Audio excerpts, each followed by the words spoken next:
Bonjour à toutes et à tous, soyez les bienvenus pour cette 5e rencontre des agences d'urbanisme de la Vallée de la Seine, Seine Vision 2040 avec un thème, ce qui nous lie. Caroline Rouénier, directrice générale de l'agence d'urbanisme de Rouen, boucle de Seine et Eure, est allée à la rencontre du préfet François Philizot, délégué interministériel pour le développement de la Vallée de la Seine. Ensemble, ils ouvrent notre matinée. Qu'est-ce qui fait la particularité de ce moment ? La particularité de ce moment, ce n'est certainement pas d'être en distanciel. Nous avons pris l'habitude depuis 1 an de ce type de réunion. C'est de se situer à un moment qui est vraiment un moment charnière, puisque nous sommes au bout d'un premier contrat de plan État-région 2015-2020 qui se prolonge encore en 2021 pour certaines des actions. Et nous sommes en train de tracer des perspectives nouvelles jusqu'à des horizons 2027, donc d'inscrire la démarche dans le long terme. Que souhaiteriez-vous voir émerger des échanges aujourd'hui ? Ce qui est important dans ces échanges, c'est d'éclairer les travaux très opérationnels où nous parlons chantier, financement, axe avec les régions, avec d'autres partenaires. Nous avons engrangé un certain nombre de succès, des démarches qui ont réussi et en même temps nous sentons bien qu'il y a une volonté d'aller plus loin dans le concret, dans l'opérationnel, dans le physique à certains égards. Caroline Rouénier a également rencontré Nicolas Maillé-Rossignol, maire de Rouen et président de la métropole Rouen-Normandie, pour parler des enjeux territoriaux. En visant cet horizon 2040, quelle perspective identifiez-vous dans ce grand ensemble Vallée de la Seine pour la ville de Rouen notamment ? Alors la première perspective, c'est évidemment la transition sociale écologique. Je dirais qu'il y en a un second, mais qui vient en fait avec le premier, qui est l'enjeu de l'appropriation, de l'identification des habitants de notre agglomération autour de ce qu'est réellement notre territoire. Parce qu'on dit souvent, là encore de façon triviale, on a beaucoup de savoir-faire et pas assez de faire savoir. Mais c'est très juste. Et je vous propose justement qu'on écoute Djoudé Merabé, maire d'Elbeuf, vice-président de la métropole Rouen-Normandie, et également président de l'agence d'urbanisme de Rouen, boucle de Seine et Eure. Les agences d'urbanisme, sans doute des traits d'union de cette vallée de la Seine. On l'écoute.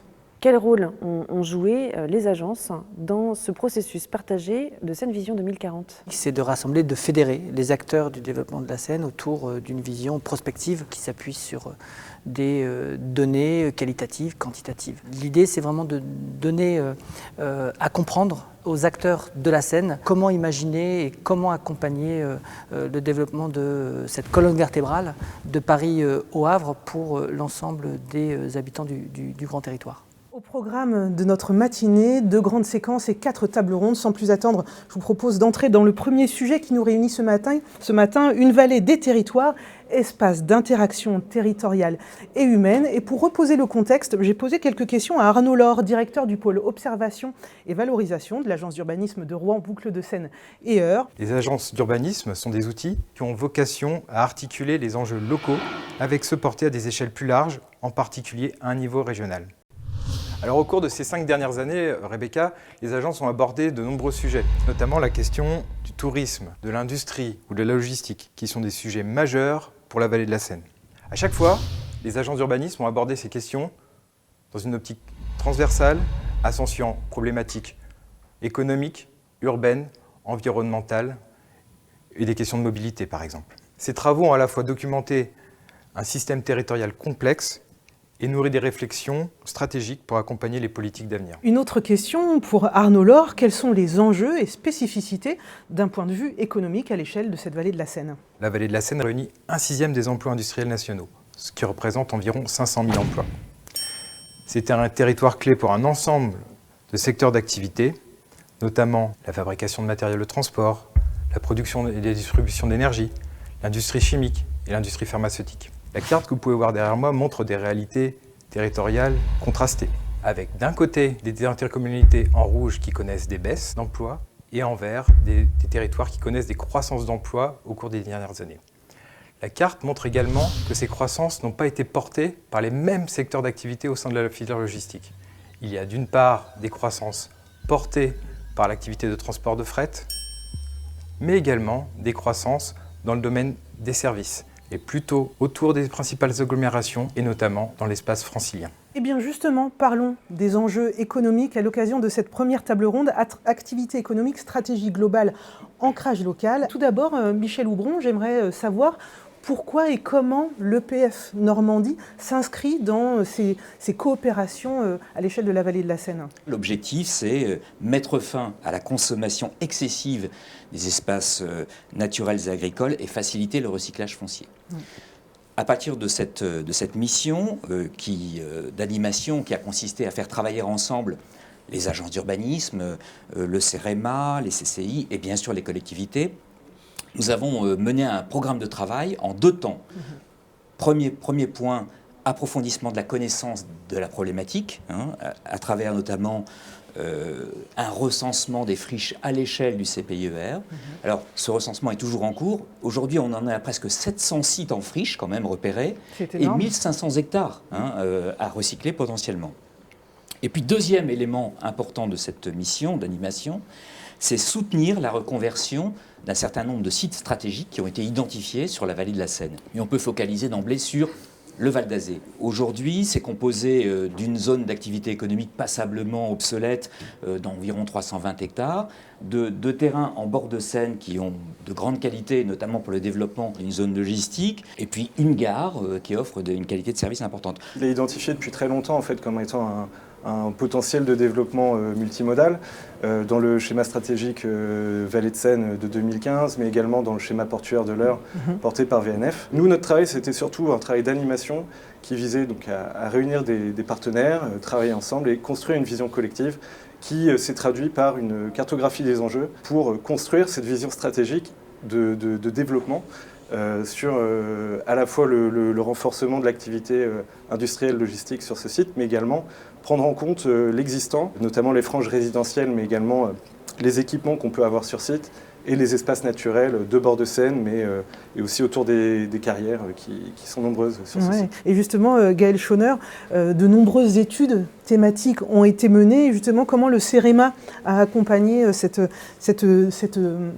ambition autour de ce site ? Bien, le CEREMA vient ici en appui justement sur cette caractéristique qu'a ce territoire, à pouvoir répondre à des objectifs qui sont réduire l'émission des gaz à effet de serre en favorisant l'implantation d'activités le long du fleuve et le long des voies ferrées, donc en favorisant la multimodalité. Cette multimodalité, elle implique d'être à proximité du fleuve et d'être soumis à inondations et à des problématiques de ruissellement.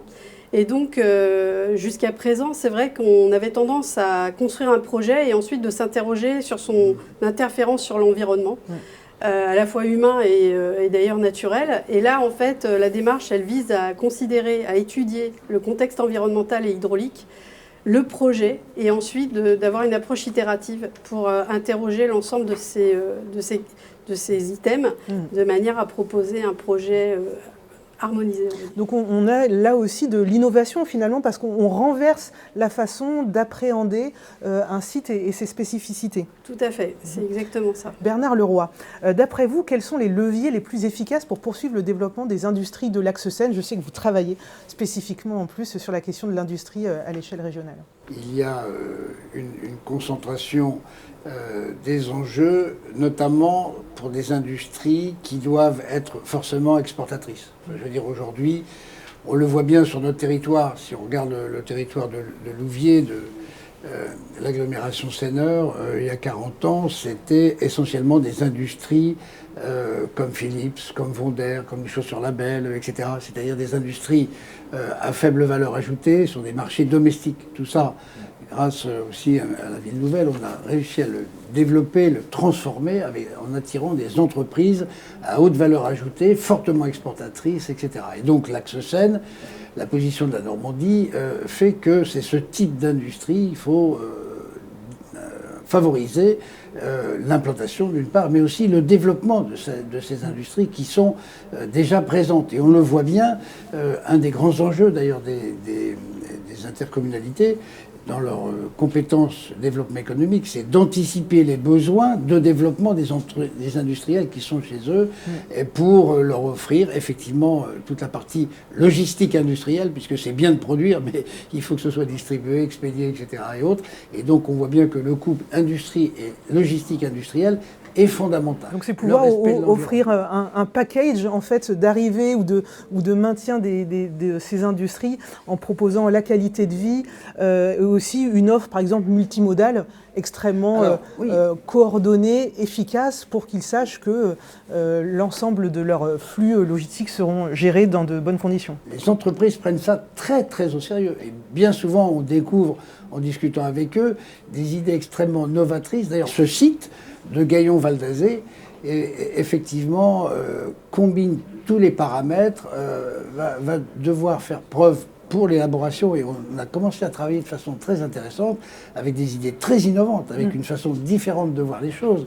Comment réduire l'artificialisation des sols, comment effectivement la trame bleue, la trame verte et pourquoi pas la trame noire, voilà, tout ça, ce sont des choses importantes qui nécessitent innovation. Et moi, je suis heureux de voir que tout ce qui a été fait, d'ailleurs, dès le départ, avec le PFN, avec le CEREMA, avec l'agence d'urbanisme, il y a une forte implication des agents qui sont mobilisés là-dessus. Ça les stimule, ça excite tout le monde. On dit, là, il y a des trucs à faire.